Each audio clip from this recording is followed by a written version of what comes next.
The dragon is now in the building. Here we go, man. Yo, ladies and gentlemen. Hold up. Look at L'Oreal Ash. Hi. L'Oreal is this longtime friend and a sister of mine. Like,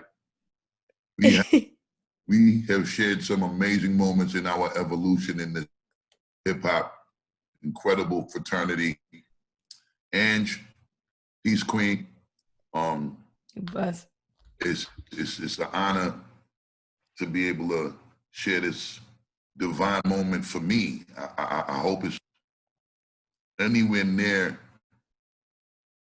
the proximity of what that word really means to me for y'all. You know what I'm saying? We 3 days away from this 11-year journey in my life. I ain't never taken 11 years to put out another goddamn. That's for damn sure. But you know, I ain't gonna lie. Every single day, no matter how turbulent the shit was during the process of sharing this moment with the world, it was every millisecond of the way worth it. And I'm just grateful to be alive today. Best shape of my life, mind, spirit, and body, and creatively, and still be able to feel the fire and that burning passion, probably even more so now than I ever did in my whole life, to be able to give another installment as a full body of cohesive, it's a cohesive body of work to the world. And it's a glorious moment for me. I ain't gonna front. So shit, man, I'm ready to dive right in. Well, let's get to it, man. Busta Rhymes is in the building. Extinction Level 2, the Extinction Level Event 2, The Wrath of God is the new album. And, you know, you're the Evel Knievel of rap. You do, you know, you do your own stunts. You do things that people wouldn't dare to do. And, you know, touching a classic like ELE1 is brave. Based off the stuff I've been hearing off the new album, I think we're going to be okay, man. Any pressure on your end? Not now. I would say probably in the first 4-5 years of making it, as much as I felt confident that I had the pieces that deemed it worthy of being a sequel album, it wasn't until the later part of the process where when people would come in and out of the listening sessions in the rooms of when I was either working on a song or finishing touches on a song or even beginning a song, and just the ideas that were being inspired as a result of hearing a beat that I felt was a perfect fit. When the feedback started coming and people that was, you know, fortunate to be in the space that I was in during the creative process was saying the shit they were saying, and even more importantly, reacting the way that they were reacting instinctually. You know, it's one thing when you hear some shit and you think and you are like, all right, and then you give an opinion after you hear it, thinking about it. But then it's another thing when as soon as you press play and motherfuckers' faces start bending up and leaning and they start bouncing off the fucking wall. Like, that's some shit you can't, what goes into that. It's just instinctual reaction. That's a whole other thing that you look forward to seeing. It's like the most rewarding feeling in the world. And the more I started to get that, was the more that I knew I was really onto some shit. Because I never entertained doing a sequel album. That's why there's no part 2s to none of my shit. And I leave those moments where they were, because those moments happened when they happened for that time for a reason. And, you know, when it turns out to be a magical moment at that time, whatever space you was in during that time that made that shit happen that way, if you ain't in that space no more, it's kind of hard to revisit that shit. To even want to make something that tampers with what happened at that time. So, you know, it was definitely nerve-wracking in the beginning. Like, last thing I want to do is fuck up the legacy of the first one. You know what I'm saying? Mm-hmm. So I was very careful with this shit. And again, if I'd have got to a point where I was close to the end and it didn't seem unanimous that it was deemed worthy, oh, y'all would have never heard no fucking Extinction Level Event 2. You gotta know when to hold them, yo. Word. But I feel like everybody that's heard the album so far has said that it's classic. And I think that for you to have supposedly gone away for 11 years, because you're always so relevant. How do you do that, Busta, every time? Because there's some people that can't last 9 months in this game. You've made it, unfortunately, to last all these years, and still your name always pops up in conversations. It like how do you do it? I ain't gonna front. There's several things. The first thing is the love and the desire and the passion. That shit, that fire in my soul, like it continues to stay ablaze. So that's where the seed of it comes from. The second thing is my competitive natured spirit is undescribable. I don't even know how to describe the way I love to compete in words that will do it the justice to really help people understand what it truly is for me. That's why in every dynamic of what I do it in an overwhelming way, from how I would dress to the way my dreads would be, you know, creatively the founder of like styling the dread, like Right, that was the design done before me, and the desire to want to rhyme with everybody, like pioneering the feature damn near, just to prove that I'm not just a dope MC, but one of the best MCs, going on stage, no matter who was on the lineup on that stage show, wanting to make sure that it was clear that nobody couldn't fuck with my energy on that stage with Split Star or my DJ Scratch Tour.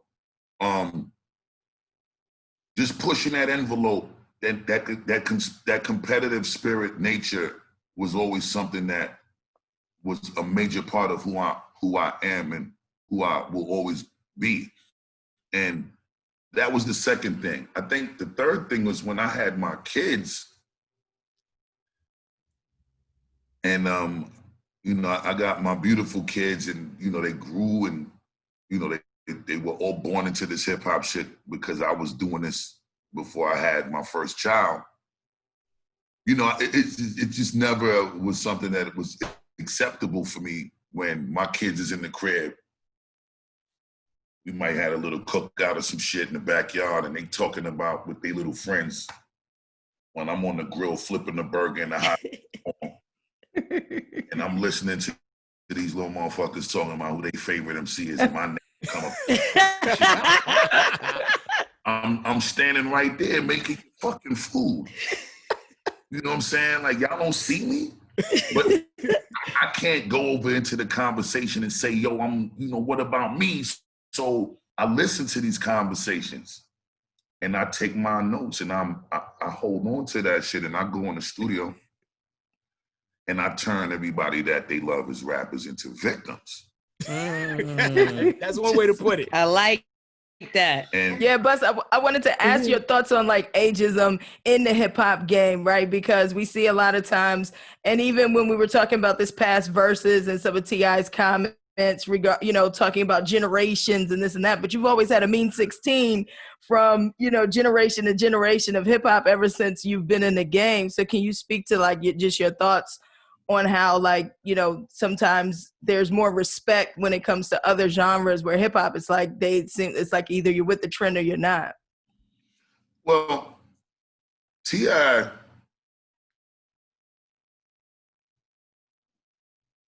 you know, he's a part of a narrative that I think is convenient for him to use a narrative like that, and particularly when it works conveniently for him. Mm. You feel me? See, I know he an OG. Comes to rhyming with a little baby. Mm-hmm. But then you go get Little Baby on your first single. So, you know, Little Baby is in a generation gap when you need to rhyme with that young boy to still be current and still be relevant. Mm. And I think that's exactly where the contradiction comes in. Because at the end of the day, T.I. also reached out to me to be on his prior albums. So if you're reaching out to somebody that you consider to be a generation gap to get on your records, then obviously that generation gap is to your advantage if you still feel like you needed me to be on your shit. Mm-hmm. Because I did a phenomenal job with my generation gap that you claim was a generation gap that wasn't convenient for you to be in the same ring with when it came to a versus battle. At the time when you needed that generation gap to be hot in the street with a hot record. So what I'm saying is, at the end of the day, generation gap is something that I think and have always known to be a bunch of bullshit talk. Mm. You use that when you either afraid or you scared or you got some sort of discomfort when it comes to being in a ring with that level of experience. And I ain't just talking about verses. I'm talking about skill set. I'm talking about current relevancy.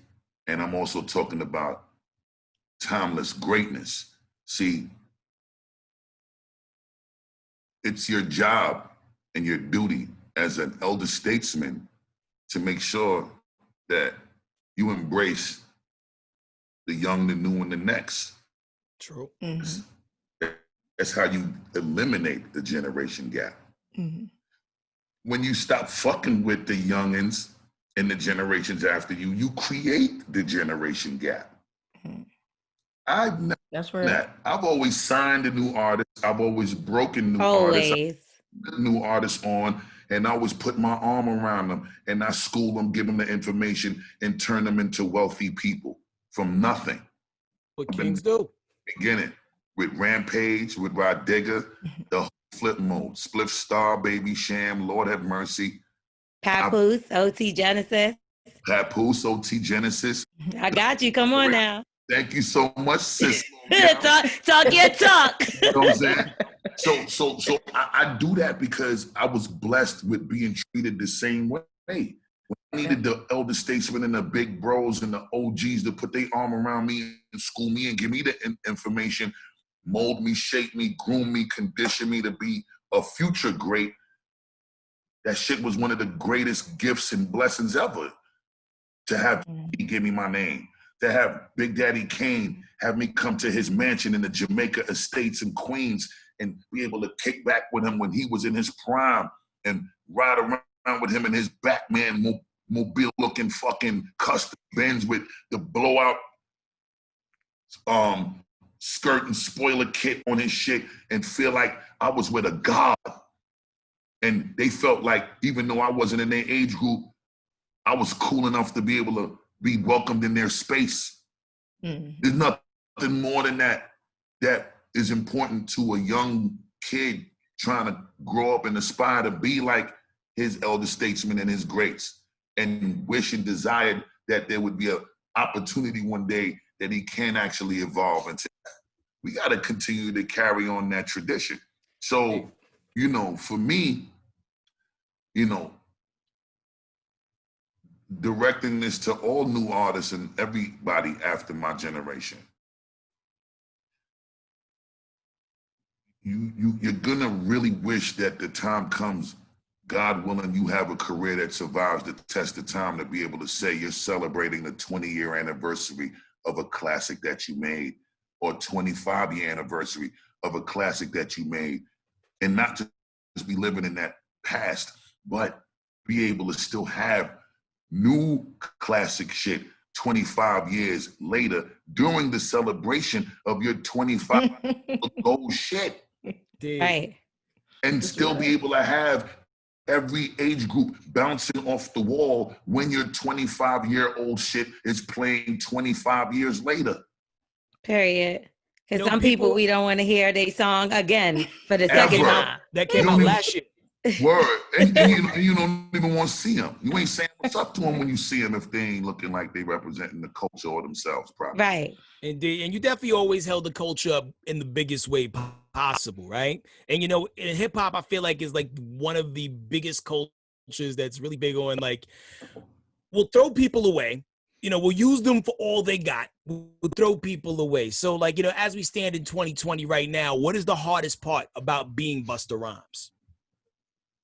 There actually is no hard part about being Busta Rhymes at this point. I had 29 years of practice at being right.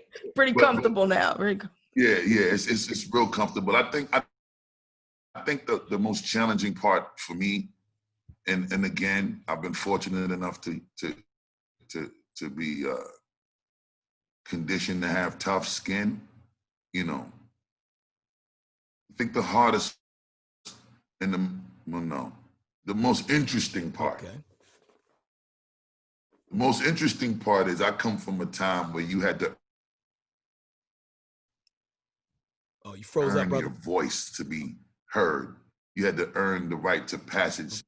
The most important part and most significant part about when we came up is you had to earn your voice to be heard. You had to earn your voice to speak to the elite group of elder statesmen or the successful motherfuckers in this shit and get a respectful acknowledgement. Nowadays, a motherfucker could just ask you on social media and talk wild reckless and hide behind the computer. See, that's the one thing that's a little challenging to me because I come from a time where when there was no social media, you said some shit to somebody that was disrespectful about someone else. Shit was so small and it was such an elite circle that you definitely at some point was gonna run into the motherfucker that you said some stupid shit. That's right. True. And you had to deal with what came with that at the time when you was at that crossroads and you met with the motherfucker you was talking shit about. I seen that happen one time with you, right, Busta? Yes, you did. You can read about it in a book somewhere. I'm not gonna say where, but you know, and for me, you know, I think that's a lost accountability is a lost fundamental in this culture. So, you know, motherfuckers now are actual junkies for trolling and for getting likes and follows, doing the most reckless, immoral, fucked up shit because they get away with it and they get followers from it. You actually get rewarded for being disrespectful, reckless, and just no proper code of ethics. And that's probably the most intriguing and interesting thing to me that might be a little weird for me to accept at this stage in my career and in my life. You know, it was hard for me to accept the fact that you gave up on something that I loved. And like one of my favorite movies ever was Higher Learning. And I haven't seen you act in a while now. I remember once upon a time you told me that Bokeem, how you say his name? Bokeem Woodbine. Yeah. He took your spot that you were supposed to have in the movie Devil for the security guard. Now you was up for the role. Yeah. And he took the role from up underneath your nose. So can you tell me, are we going to see you back acting anytime soon? And what have you ever lost another role that maybe we could have missed you in? No, yes. I lost a role in the last Matrix movie. Who were you supposed to be? I was reading for, I forget the name of the character, but it was somebody in Neo's crew. And I forget the actor's name, Ben something.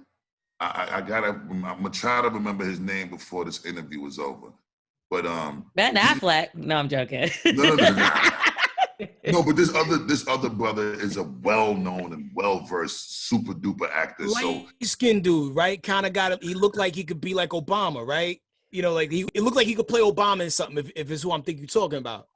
Nah, he actually looks like he's Spanish or he's Indian or like he got like the real nice hair. I'm gonna get his name. Bear with me between now and the end of the interview. But the point is, just for clarity's sake, when I lost the role to Bokeem in the Devil movie, that didn't stop me from acting at all. I know that's right. I still did several films. I did Breaking Point with it was once called Order of Redemption with Tom Berenger from Platoon and Arturo Gotti, the boxer that passed away, God rest his soul. Sticky Fingers. That was an incredible film. I really loved that movie. There was another movie that I did with Ray Liotta from, Goodfellas. Oh yeah, Ray Liotta, yeah. Ray Liotta and Jason Patric. I forget the name of that movie, man. Loved you in Shaft. Shaft, absolutely. Yo, I thought full clip was like, one of them DVD, like, special surprise. Yeah. Man was up in the building, man. They're like, Exhibit, I think was in it. He was like, Exhibit, that movie was like an OD classic, man. Yeah, Prodigy was in it. Spliff Star was in it. Few incredible actors was in it. There was another film that I did that I loved very much, man. It was with Sean Connery and Robert Brown. It's called Finding Forrester. Yeah. Oh yeah. I really loved that movie. That was an incredible experience to be able to be around the original James Bond, Sean Connery, man, and Robert Brown. He did a phenomenal job. It was an incredible experience. But yeah, the movie thing is something that I am fully passionate about still. I love to perform and I love to act. So, but for me, my first love is music. Right. So when I'm able to do that, man, it's hard for me to deviate from that when I'm really in a deeply rooted creative space when it comes to music. But I'm also extremely selective now, more so than I was when I was younger, because, just like it needed to be worth the wait with this album, taking 11 years to complete it and share it with the world, being that I stepped away from film for so long, when I get in a movie, it needs to be worth the wait. Like, got back in this shit and he did something that really was worth him getting back in it. And you got the 8-pack now, so you could do sex scenes. Oh, that's a fact. Expendables 4, anybody? Expendables 4. The health journey you're on is pretty impressive right now. You said you're in the best shape and you feel like you're in the best health of your life. Can we talk about this transformation? Yes, we definitely can. My father passed away about 6 years ago. And I also lost Chris Lighty 8 years ago. Losing Chris Lighty and losing my father, it fucked me up in a very unique way and in a new way that I've never felt, because I never lost anyone. I mean, we've lost friends. I'm not trying to, differentiate the value of life because, somebody was closer to me than someone else. But Chris Lighty and my father were the two most important male figures in my life that were my elder statesmen that was directly involved with the changing of my life and the creation of my life, obviously with my father. But when I lost them, it was terrible to me because I lost them during the confirmation that I was getting from them that this was my best moment as a recording artist. So I felt super cheated that I'm making the most incredible album in my career, confirmed by the two people that were the most important in my life. And then they were both gone. I just felt like, what fucking part of the game is this shit? Like, this ain't the way this was supposed to play out. Like, they were supposed to be here to watch this shit happen.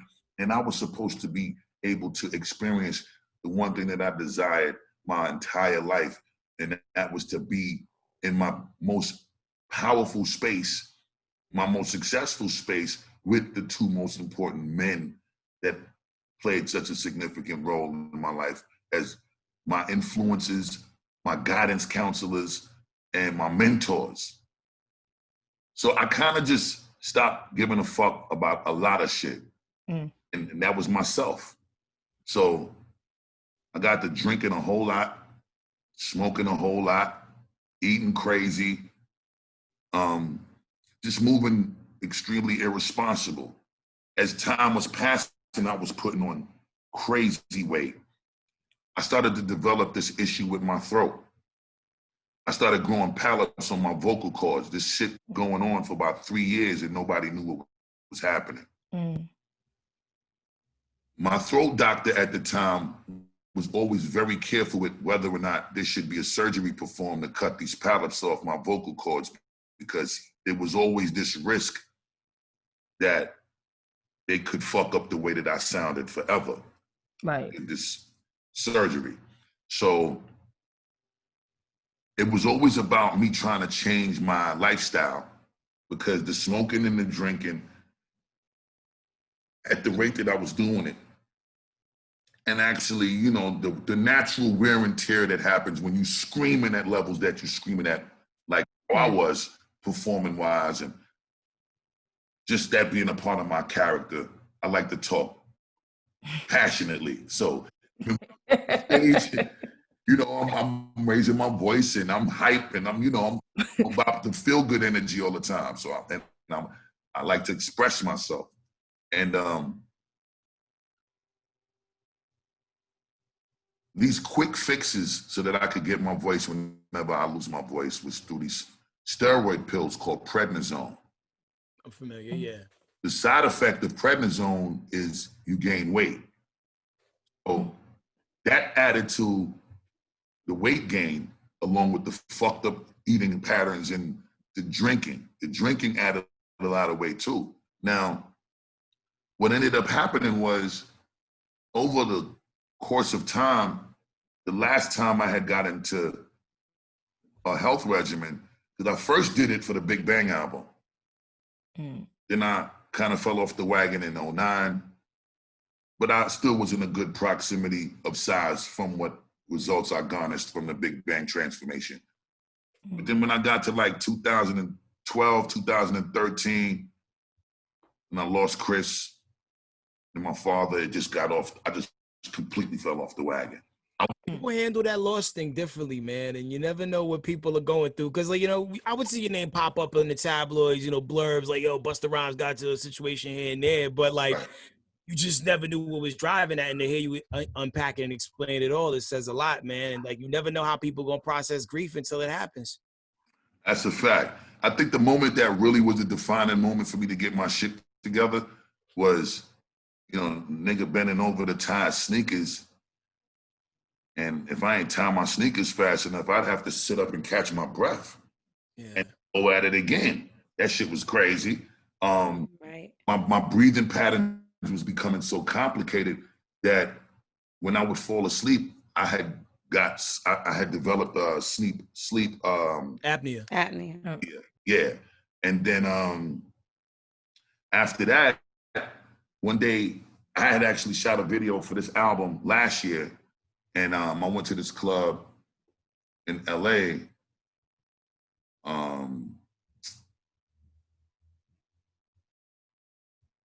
We were celebrating this club, and then we was throwing Patron shots back left and right.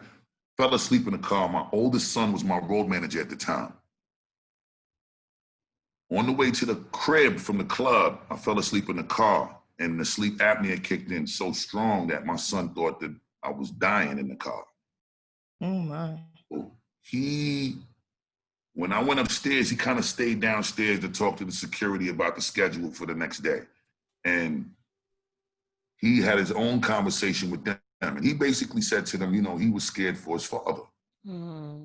He didn't know how to have this conversation with me because he didn't want to hurt his father's feelings by being this brutally honest with me. So he told my security to ask them if they could talk to me for him. The next day they came to pick me up. Only one came to pick me up because I had to go to the throat doctor because I had lost my voice. I had to go do a show in Dubai that Friday. That Monday we had celebrated at the club. That Monday night is when the shit happened. That Monday night my son spoke to them. That Tuesday, security had come to take me to the doctor to get the quick fix for my throat with the prednisone. And when they told me, that's when I felt like this is fucked up. Now, when I got my kids looking at me like I'm letting them down, this ain't gonna work. Went to the doctor on his way into the room, he was like, yo, I can hear you breathing from outside of this door. Wow. Yeah. That's not good. Let me put this little tube thing down my nose with like a lens on the end of it and a light. It was They did that to me the other day. Yeah, so they put it in my nose to go down in my throat to see what was going on. He got the history of my polyps on my vocal cords sent from the doctor that I was referred to him by. His name is Dr. Kessler from New York, an amazing throat and nasal doctor. He looked at my history and he saw what he saw that day. And he was like, I need you to go in an ambulance right now to UCLA Medical. I cannot allow you to go home. Oh my God. To the emergency room. 90% of your air passage is blocked up. Oh my goodness. And you lay down and you sleep under the AC and you catch a cold. If one little gland swells in your shit and blocks that last 10%, you can possibly die tonight. Mm. That shit fucked me up. I bursted into tears and believed this is what I was hearing. I went to UCLA Medical and got admitted immediately. They kept me for 2 days. They performed the surgery. And I came out of there and made up my mind that I'm gonna lose this weight. Wow. I immediately went on that workout journey. Started from February 27th. Was 340 pounds. Heaviest I've ever been in my life. And I just bust my ass with my trainer, Victor Munoz. I bust my ass with the trainer that started the journey with me this time around for this transformation. Is a professional bodybuilder, Mr. Olympia competitor. His name is the iconic Dexter Jackson, the Blade, and started with him for 30 days in Jacksonville, 6 days a week, 3 times a day, Monday, Wednesday, Friday, 2 times a day, Tuesday, Thursday, Saturday. And did that until the end of March. Went to LA with him, trained at Gold's Gym in Venice Beach with him and Charles Glass and Ahmad. Did that until about July. Came back to New York, trained with Victor Munoz from July all the way to now. Woo. That's work. We so Hard work happy pays. for you. Yo, the ladies is loving the results, man. They was definitely salivating in your timeline. Now, Busta, I know you got to shake the spot a little bit, but I want to let the world know the album is called Extinction Level Event 2, The Wrath of God. A little bit of everybody on there. Your brother Q-Tip show up on there. Chris Rock is like at the beginning of the album setting it off. You got the God, Rakim, Rick Ross, Mariah Carey, Mary J. Blige, Kendrick Lamar, who we've been waiting for verses from for a long time. So this is going to be a good little situation. Want to play a rapid fire game with you before you get out of here, all right? It's Busta Rhymes. Give me some more. I'm going to ask you a question. This is all pertaining to your career. Give me the first thing that comes to mind. Are you ready, Bus? Ready. All right, your new single's called You, featuring Anderson .Paak. Who is one female you'd bust a you for? Great fucking question.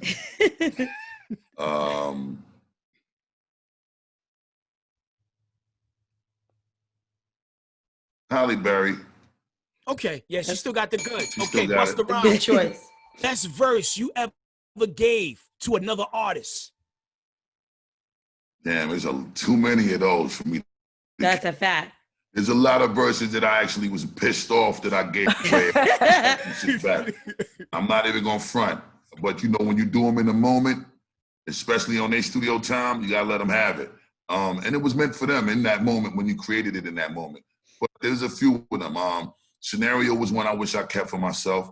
Look at Me Now was a verse I wish I kept for myself. Shout out to Chico. Word. He killed your rendition of it. Chico Bean did his thing for sure. Yes. That's just off the top of my head. I mean, if we really go down that discography, I'm not gonna have. We could break it down era for era. But yeah, we don't really understand. Now let's just say, because our fandom goes back a long time. All right, now let's just say, if Flip Mode Squad, Leaders of the New School had a show, whose set gonna be the tightest? That's a damn good question. I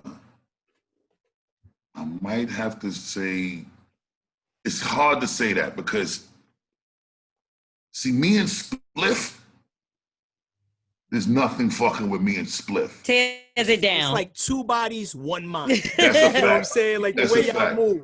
That's a fact. So even though we was incredible as leaders, we still never developed in leaders what me and Spliff developed as a duo. Classic. I might have to lean towards Flip Mode.